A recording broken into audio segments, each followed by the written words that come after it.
All right, beautiful night tonight. Look at the sunset here, too. We had a few showers around. You can see this over Sarasota Bay. The clouds moving off toward the east pretty good, so we never got a sea breeze. That meant we never had the big storms fire off, and that's what we needed for football Friday night. Two weekends in a row, we had some trouble. And get a look at this. Fred Seeger sending this one in from Bird Key Park. A beautiful shot. Well framed, Fred. I knew it was yours as soon as I saw it. I said, that's got to be Fred's. He frames them quite nicely there. As far as the Titan radar picture goes now, things are quiet. There were a few brief showers I mentioned around earlier. Those are slipping off to the west right now and weakening as they push off to the west. 83-degree temperature. Dew points way up there, 75. It's muggy. It's warm. In east winds are at 6 miles an hour. The pressure 30.06 inches.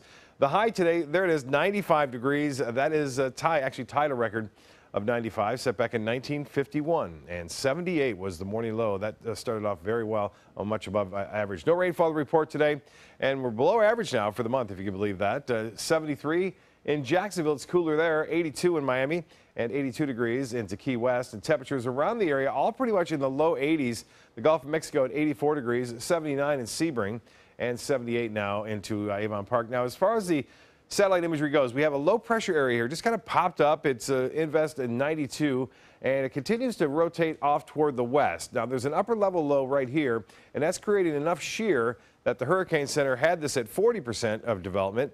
Now it's down to 30%, meaning that it looks like it's weakening as it pushes off to the west, but there is a chance it could develop over the next 5 days. If it were to develop, it would move off basically toward the west and northwest, several models indicating it will move toward Texas or probably Mexico, but not here.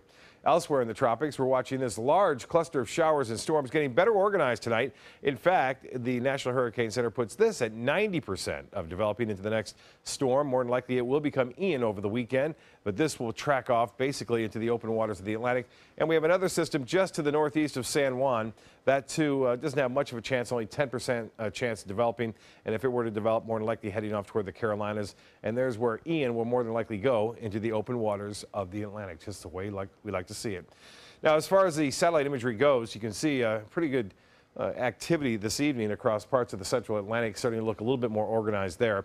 But for us, with that upper level low feature right here, we're not going to see this system develop at all nearby. And it looks like high pressure at the surface will give us a good chance for showers and storms scattered about in the afternoon, both on Saturday and on Sunday as well, with better chances for next week. Now, temperatures across the U.S. very warm up in Boston, 82 degrees there. Washington at 83. For boaters, looks good both days. East winds start today, then north winds in the afternoon, and the high tide upcoming will be at 6:35 tomorrow morning.